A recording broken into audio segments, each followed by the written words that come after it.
Well, I think it's pretty clear that the core focus of my collection is on European swords.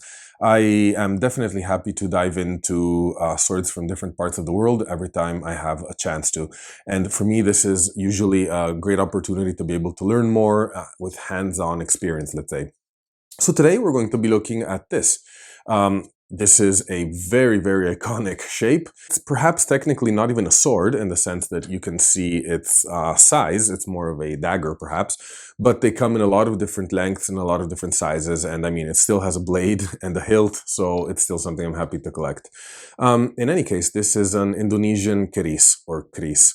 We won't be looking in detail at this one in terms of what it is, where it's from, and the age it's from, because the focus of today's video is going to be on disassembling and reassembling a Keris. So unlike most European swords, and instead more akin to Japanese swords, the Kris is designed to be easily taken apart. It's basically held in place by friction. So this obviously means that maintenance is really easy, and it's also easy to be able to adapt or change fittings and scabbard as either it gets damaged or as, I suppose, style and taste changes over time. But the advantage for us collectors is that it enables us to look underneath the hood and see what's going on, let's say, inside the actual weapon itself, which is always a very cool thing. So, as I mentioned, we will not be focusing so much on the age of this Kris, specifically on where it's from, or kind of understanding the cultural background of the Kris as a, well, cultural heritage object and as a sword or weapon, but we are simply going to focus for this video on the disassembling and reassembling, and we're going to keep the rest for further more dedicated videos. So let's jump right in. So I think I'll call this video the ignorant man's guide to taking apart a Kris.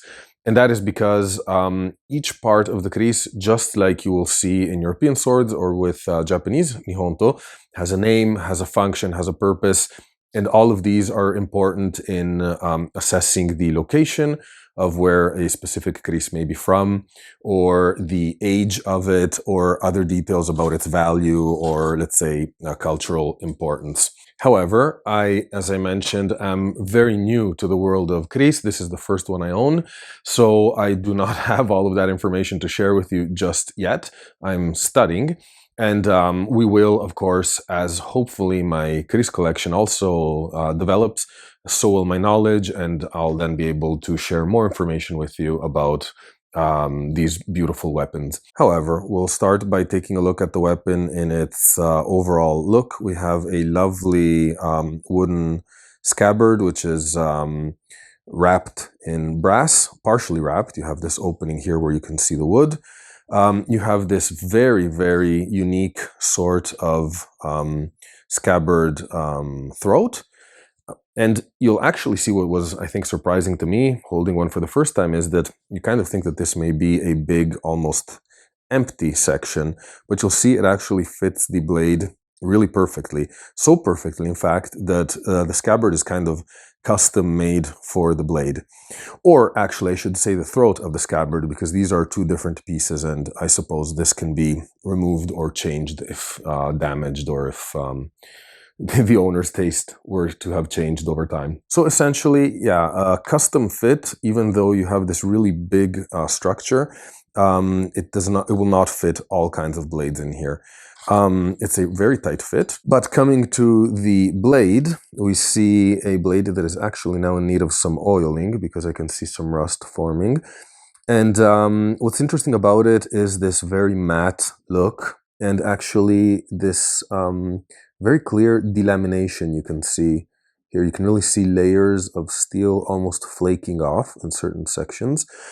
This is not necessarily a by design. I mean, the intricate kind of patterns may very well be by design, and actually these are also a way to be able to determine the age and location, well, where a certain Kris was made. But the fact that you see it matte and so flaky, this is because a lot of these have been, over time, acid washed or cleaned with acid over and over and over and over. I suppose it's both for cleaning, but also to kind of bring out, to etch the surface so that you can actually see all of the variation in the pattern. But this, of course, has the effect over time and with excessive washings to weaken and damage the blade. So this is now at a point where the blade is extremely fragile, I think. I can show you here. We can just quickly, you see it bends really easily. Actually, it has a bend already in it here, but I promise that wasn't me. It's very fragile to the point that I would be concerned if I had to stab someone with this, hypothetically, of course. I would be very concerned that this would not be able to withstand even one kind of thrust. In any case, that is obviously not the use I am going to make of this Keris. But yes, this is just to show that Keris blades can often come in this state of heavy damage, which is very different from the kind of damage you would see on European blades, which are more left to rust and pit. Here it's almost as if over-cleaning is what you need to be concerned with. We have the typical wavy blade, of course, and again, the amount of waves, their intensity, and how they distribute throughout the blade is another identification clue for who is in the know. Another clue for identification, of course, is the pommel. There are various different regional styles, and these styles change also over time, so this can be really helpful. And we then have this interesting thing you will see here, which is this kind of bottom section of the blade here. So it kind of integrates perfectly with the blade, but it is not part of the blade in a sense. You'll see there's a line here separating the two.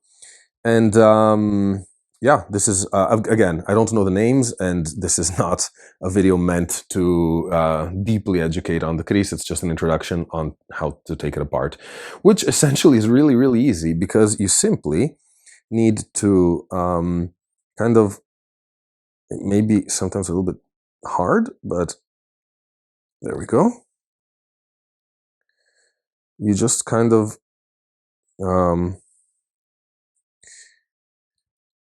need to, well, basically spin or unwind or unscrew in a sense, or pull off the grip here.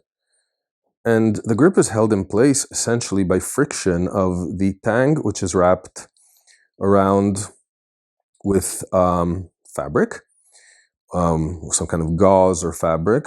And once you remove, once you're able to loosen it up, the blade itself comes loose really, really easily. So you'll see here, it's a hollow wooden grip. You can see here we have the wrapping. This is the original fabric I found this sword wrapped in. I already took it apart once because I was trying to figure out how to identify it and asking for expert opinions. So I was told this is, seeing the tang can be an important part of being able to identify the sword. So this is not a first for this Keris. But again, as my understanding goes with Keris, there being in an untouched state is not really necessarily a huge thing. These are weapons that have been changed, worked on over time very often. So a little bit in that sense, very similar to the Japanese sword, as I mentioned.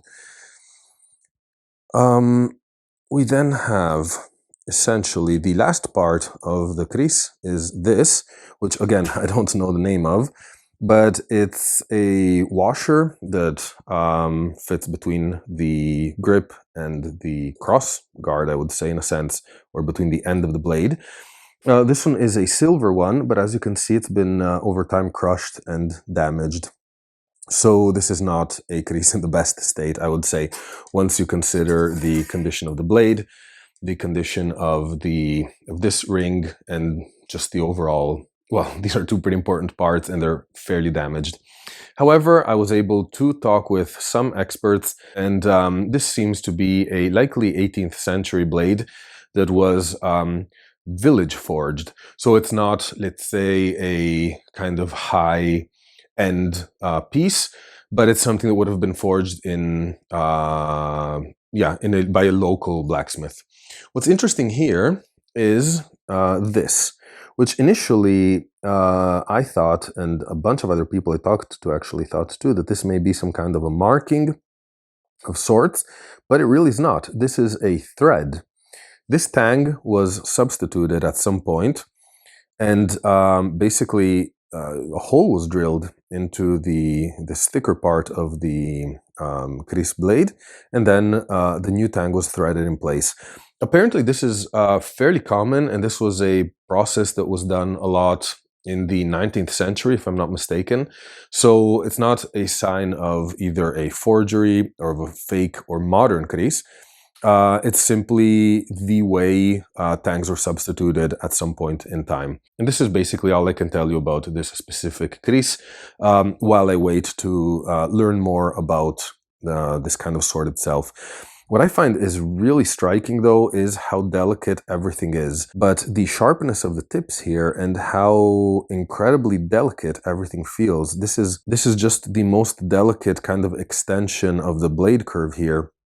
And this little hook you see here, everything is done with an incredible attention to these small details. So maintaining, you see this tip intact. What's interesting here also is you see the layering of the steel.